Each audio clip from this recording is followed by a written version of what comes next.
ప్రభునందు ప్రియులరా, లూకాసు వార్త 2వ అధ్యాయం 7వ వచనంలో, సత్రంలో ఆయనకు స్థలము లేనందున ఆయనను పశువుల తొట్టిలో పరుండబెట్టాను.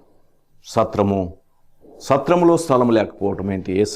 యేసయ్యకు, ఆకాశాన్ని భూమి సృష్టించిన సృష్టికర్తకు, ఈ లోకాన్ని నిర్మించిన నిర్మాణకునికి, ఈ ప్రపంచాన్ని మారుతో సృజించిన సర్వశక్తి కలిగినటువంటి దేవునికి స్థలం లేకపోవడం ఏంటండి? నాకు ఆశ్చర్యం అనిపిస్తుంది ఈ మాటలు చూస్తూ ఉంటే, చదువుతూ ఉంటే. కనుక ఈ సత్రం అసలు ఎవరిది అని బైబిల్లోకి మనం వెళ్ళి చూస్తే, ఈ సత్రము లేక ఈ ఇండ్లు బోయాజ్ది. బోయాజ్ కాలంలో ఒక పెద్ద ఇండ్లు, బోయాజ్కున్నటువంటి పొలాలు ఎంతో విస్తారమైనవి. కనుక రూతు గ్రంథంలో ఈ విషయాలు మనం చూస్తాం. అయితే నేను మీకు జ్ఞాపకం చేసేది ఏంటంటే, సత్రము అనగా ఇల్లు బోయాజ్ది. బోయాజ్ ఎస్ఐకి ఇచ్చాడు, ఎస్ఐ దావీదుకి ఇచ్చాడు. దావీదు అబ్షాలోము తరుముతున్నప్పుడు, పారిపోయినప్పుడు, ప్రేమైనటువంటి దేవుని బిడ్డలారా, మరి వేరే చోటుకి వెళ్ళినప్పుడు బర్జిల్లై అనే వ్యక్తి ఆయన్ను సంరక్షించాడు, ఆయనకు భోజనాలు పంపించాడు. దానికి కృతజ్ఞతగా అబ్షాలోము చనిపోయిన తర్వాత మరి యెరూషలేముకు రాజుగా వెళ్తూ దావీదు గారు బర్జిల్లైని రమ్మంటే రానని చెప్పాడు. చాలా ముసలివాడిని, నేను రాలేనన్నాడు. తర్వాత నువ్వేదైనా సహాయం చేయాలంటే నా కుమారునికి సహాయం చేయి, నా కుమారుడు కింహాముకు నువ్వు ఇచ్చేయి, ఏదైనా నువ్వు చేయాలని అని చెప్పి అన్నప్పుడు కింహామును దావీదు మరి యెరూషలేముకు తీసుకుని వెళ్ళి రాజ్భవన్లో పెట్టాడు. కాలక్రమేణా కింహామును ఇన్ఛార్జిగా బెత్లెహేముకు పంపించి, మరి దావీదుకున్నటువంటి ఆస్తిపాస్తులు, ఆ రోజు బోయజ్ కాలంలో ఉన్నటువంటి పొలాలు, యెషైకు ఉన్నటువంటి పొలాలు, దావీదుకున్నటువంటి వారసత్వంగా వచ్చిన అన్నిటిని కూడా కింహాముకి ఇచ్చాడు. కింహాము దాన్ని చూస్తూ ఉన్న కొద్ది కాలంలో వారి యొక్క నాన్నగారు బర్జిల్లై చనిపోయాడు. ఆ తర్వాత కింహాము బోయాజ్ ఇంటిని అనగా దావీదు ఇంటిని అది సత్రంగా మార్చిపడేసి తన తండ్రి మరణాన్ని ఆ మరణ వార్త విని ఆయన అక్కడికి వెళ్ళి ఇక రాలేదు, అది సత్రంగా ఉండిపోయింది. ప్రేమైనటువంటి దేవుని బిడ్డలారా, ఈ సత్రము కాలక్రమేణా ఎవరిదండి? దావీదు కుమారుడైన యేసుక్రీస్తు ప్రభువారు.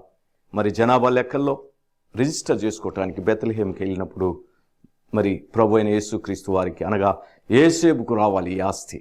కానీ తన సొంత ఆస్తి ఎంతో 100 ఎకరాలు 1000 ఎకరాలు మరి యేసయ్యది అక్కడ ఉంది. ఎన్నో ఇల్లులు ఉన్నాయి. కానీ ఆ ఊర్లో ఒక గెస్టుగా, ఒక అతిథిగా, ఒక దిక్కులేని వ్యక్తిగా నడి రోడ్డు మీద యేసయ్య జన్మించటం చాలా విచారకరం. అవును, ఈరోజు వరకు కూడా సత్రంలో యేసయ్యకు స్థానం లేదు. కనుక జ్ఞాపకం చేస్తే ఆ సత్రంలో దొంగలకు స్థానం ఉంది, వ్యభిచారులకు స్థానం ఉంది, వ్యాపారస్తులకు స్థానం ఉంది, లోకస్తులకు స్థానం ఉంది, తాగుబోతులకు స్థానం ఉంది, అందరికీ స్థలం ఉంది. కానీ ఆ సత్రపు యజమాని ఇచ్చాడు. కానీ యేసు ప్రభు వారికి, దేవాతి దేవునికి స్థలం ఇవ్వకపోవడానికి అతనికి లేఖనాలు తెలియకపోవడం, ఈ సృష్టికర్తే స్వయాన వచ్చి అడిగితే సహాయం చేయలేనని ఆ యొక్క సత్రపు యజమాని మనం చూస్తున్నాం. అవును, ఈనాడు మన హృదయాల్లో ఆయనకు స్థలం ఇవ్వటం లేదు, ఆయనకు స్థానం లేదు. ఆయన గౌరవించాల్సినంతగా గౌరవించడం లేదు, గణపరచవలసినంతగా గణపరచడం లేదు, ఆరాధించవలసినంతగా ఆరాధించడం లేదు. ఆయన సాక్షులుగా, ఆయన బిడ్డలుగా, ఆయనకు పేరు తెచ్చే బిడ్డలుగా మనం ఉండలేకపోతున్నాము. ఇది చాలా విచారకరం. ఈనాడు సంఘాల్లో స్థానం లేదు. క్రిస్మస్ మరి ఫంక్షన్స్లో మరి అనేకమైనటువంటి పండుగలు, semi Christmas, youth Christmas, kids Christmas, women's Christmas, semi Christmas celebrations చేసేటప్పుడు యేసయ్యకు స్థానం ఉందిగా. ఎన్ని సంవత్సరాలు యేసయ్యకు స్థానం లేనటువంటి వ్యక్తిగా మరి మనం ఆయనను గణపరచాలి, ఆయన స్తుతించాలి. కానీ ఈ పండుగలు ఆచారం చేస్తాం. ప్రభు పేరట నేను మీకు జ్ఞాపకం చేస్తున్నాను. ఇప్పుడు యేసు ప్రభు వారు సంఘంలో కూడా లేడు. సంఘం బయట ఉండి తలుపును కొడతా ఉన్నాడు. ఇదిగో నేను తలుపు నొద్ద నిల్చుండి తట్టుచున్నాను. ప్రభు అయిన యేసుక్రీస్తు వారు లోకానికి వచ్చినప్పుడు నక్కలకు బొరియలు ఉన్నాయి, ఆకాశ పక్షుల గూళ్ళు ఉన్నాయి. కానీ మనిషి కుమారుడు తలవాల్చుకుంటకు ఆయన ఉన్న ఇండ్లు ఆయనది కాదు.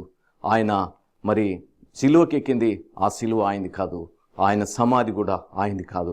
ఆయనకి ఏమీ లేకుండా ఈ లోకంలో నీకు నాకు అన్నిచ్చి ఆయన ఏమీ లేనివాడుగా ఉన్నాడు. ప్రియులరా, ఈ క్రిస్మస్లోనైనా ఆయనను నీ గుండెల్లోకి చేర్చుకొని, నీ హృదయంలోకి ఆహ్వానించి, నువ్వు స్థలం ఇచ్చి అనగా ఆయనను గణపరిచి, ఆయనను కీర్తించి, ఆయన ద్వారా ఆశీర్వాదాలు పొందాలని ప్రభు పేరట కోరుతూ, ఈ క్రిస్మస్ నీకు సత్రంలో అనగా యేసయ్యకు నువ్వు ప్రథమ స్థానం ఇచ్చే వ్యక్తిగా మారాలని ప్రభు పేరట నేను కోరుతున్నాను. నీ హృదయంలో స్థానమి, నీ ఇంటిలో స్థానమి, నీ గుండెల్లో స్థానమి. నీ జీవితంలో ఆయనకు ప్రథమ స్థానం ఇచ్చి గణపరచాలని, అలాంటి క్రిస్మస్గా ఈ క్రిస్మస్ ఉండాలని ప్రభు పేరిట నేను జ్ఞాపకం చేస్తున్నాను. దేవుడి మాటలు మన వినికిడిలో దీవించుగాక. ఆమేన్.